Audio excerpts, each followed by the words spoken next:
Good morning, friends. Today again I am in front of you with a new lecture under section 82 CRPC, that is Proclamation for Absconder. फरार व्यक्ति के लिए उद्घोषणा के बारे में हम बात करेंगे। इसको मैं इस सेक्शन को विद ट्रिक्स भी आपको समझाऊंगा। सबसे पहले कि फरार व्यक्ति के खिलाफ उद्घोषणा क्यों की जाती है। किसी व्यक्ति को जब कोर्ट बुलाता है, बुलावा पत्र भेजता है, तो समन जो कि 61 से 69 सेक्शन सीआरपीसी में दिए गए हैं, समन जारी करता है। अगर वो व्यक्ति समन के द्वारा अपने आप को प्रोड्यूस नहीं करता है कोर्ट में, तो कोर्ट जो वो गिरफ्तारी वारंट जारी करता है, जो कि सेक्शन 70 से लेके 81 तक बताया गया है। वारंट दो प्रकार का, पहले अवेलेबल निकालेगा कोर्ट, फिर नॉन अवेलेबल निकालेगा। अगर व्यक्ति वो गिरफ्तारी वारंट जारी करने के बाद भी अपने आप को कोर्ट में हाजिर नहीं करता है, तो कोर्ट 82 की कार्रवाई करेगी, फरार व्यक्ति के लिए उद्घोषणा की कार्रवाई करेगी। इसमें बहुत ही जो एक माइन्यूट चीज जो समझने वाली है, जो उद्घोषणा है वो दो प्रकार की जाती है।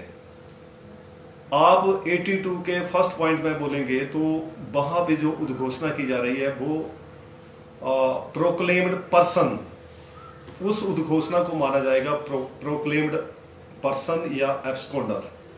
और इसी तरह अगर 82 के सब सेक्शन 4 में देखेंगे तो वहां पे उद्घोषणा होगी प्रोक्लेम्ड ऑफेंडर। तो आइए सबसे पहले हम फर्स्ट पॉइंट को पकड़ते हैं, फिर मैं साथ में आपको एक ट्रिक बताऊंगा लर्न करने के लिए, बहुत ही आसान तरीका। सबसे पहले जो सबसेक्शन 1 है 82 की, उसमें बताया गया कि कोई भी मैजिस्ट्रेट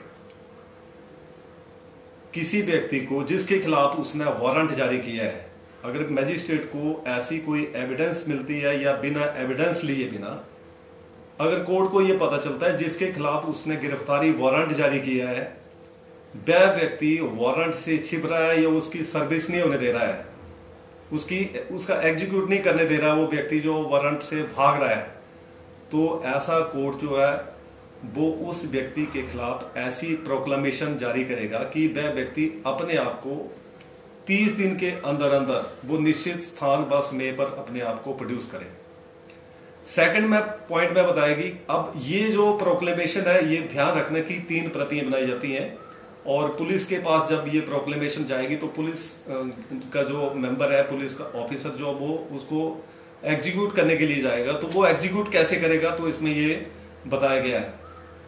तो सबसे पहले कि वो जहां वो व्यक्ति रहता है उस गांव में, वो एक कन्पिक्वस प्लेस जो है, यानी कि जबकि जहां पर सबकी नजर पड़ती है। पुराने जमाने में बोला जाता है हट और घराट, हटियां जहां दुकानें होती थी वहां लोग इकट्ठे होते थे, एंटरटेनमेंट के साधन होते थे। और घराट जो पंचक्की चलती थी वहां पे लोग आग सेकते थे, वहां इकट्ठे होते थे। तो गांव का या चौबाटा मोहल्ला या पीपल का पेड़ है उसके नीचे आदमी इकट्ठे होते थे, वहां पर पढ़कर सुनाई जाती थी। पहले ढोल बजाया जाता था, एक ड्रम बजाया जाता था, फिर पुलिस वाला बोलता था कि सुनो सुनो सुनो। अभी भी ऐसा ये हमारे पास मैकेनिज्म है, उसको हम इसको अडॉप्ट करते हैं। ऐसे ही हम उसकी प्रोक्लेमेशन पढ़कर सुनाते, पढ़कर सुनाएगा। फिर सेकंड इसका बी पार्ट जो है उसमें बोला गया कि 2 का बी पार्ट जो है वो एक कॉपी जो वो चिपकाई जाएगी, उसके दरवाजे पे चिपकाई जाएगी, या ऐसा कोई कन्पिक्वस प्लेस है जहां पर सभी की नजर पड़ती है, वहां पर उसको सभी पढ़ सके, वहां पे चिपकाई जाएगी। फिर एक प्रति जो है वो कोर्ट के जो कन्पिक्वस प्लेस है, जो नोटिस बोर्ड है जहां पर सबकी नजर पड़ती है, वहां पर भी एक कॉपी उसकी चिपकाई जाएगी। साथ में प्रोक्लेमेशन जारी करने वाला कोर्ट जो है, अगर ऐसा करना उचित समझता है तो वो एक स्थानीय अखबार जो कि उस इलाके में भी सर्कुलेट होती है, वहां पर भी उसको प्रकाशित करवा सकता है। फिर इसकी सब सेक्शन आ जाती है 3 में बोला गया है कि कोर्ट का ये लिखित बयान, यानी कि जो कांस्टेबल या पुलिस ऑफिसर उसको एग्जीक्यूट करने के लिए भेजा गया था, उसकी स्टेटमेंट जो वो कोर्ट में होती है, और कोर्ट का ये लिखित बयान की उपधारा 1 व 2 के अंतर्गत कार्रवाई पालना की जा चुकी है। ये एक कंक्लूसिव प्रूफ होगा कि इसके ऊपर कोई चैलेंज नहीं करेगा, वो कंप्लायंस हो चुकी है। फिर आगे आती है सब सेक्शन 4।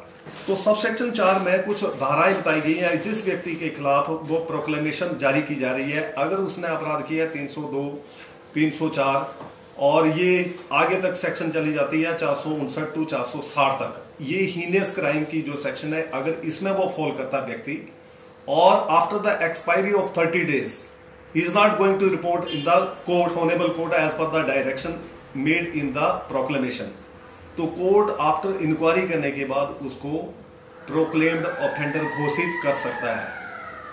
सबसेक्शन 5 में बताया गया कि ये जो सबसेक्शन 4 में जो प्रोक्लेमेशन ऑफ ऑफेंडर हो रही है, तो उसके लिए भी वही शर्तें और नियम लागू होंगे जो कि उपधारा 1 के लिए 2-3 के अनुसार जो कार्रवाई की गई, वही सेम मेथड रहेगा।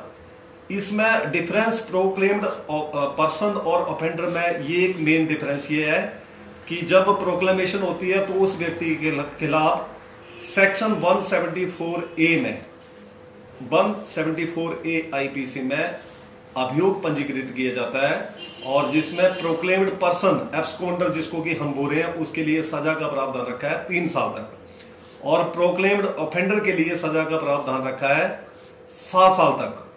इसमें एक जजमेंट है state of Punjab versus Devender Pal Singh Bhullar, ये सुप्रीम कोर्ट की जजमेंट है, जिसमें कि इसमें क्लैरिफाई किए गए कि प्रोक्लेम्ड ऑफेंडर कौन होता है और प्रोक्लेम्ड पर्सन कौन होता है। जब प्रोक्लेमेशन हो जाती है तो पूरे भारतवर्ष की पुलिस को यह अथॉरिटी मिल जाती है कि उस व्यक्ति को, जो स्थानीय पुलिस उसका पीछा कर रही है, उसको पकड़ने के लिए तो पूरे भारतवर्ष की पुलिस जो वो उसको पकड़ सकती है। इसके लिए एक ट्रिक याद कर लें आप, पर चानस प्रधानी, पर चानस प्रधानी। तो प्रकाशन प्रोक्लेमेशन और र से रीड करके की जाएगी इसकी कंप्लाइंस, जो इसको एग्जीक्यूट करेंगे या तामील करेंगे, जो शब्द सर्विस करेंगे, र से रीड की जाएगी जहां पे वो गली चौरा जहां पे कन्पिक्यूअस प्लेस है। च से एक कॉपी जो है वो चिपकाई जाएगी, और एक कॉपी न्यायालय के परिसर में वहां पे जो कन्पिक्यूअस प्लेस है वहां पे लगाई जाएगी, और स से समाचार पत्र में भी उसका प्रकाशन किया जाएगा।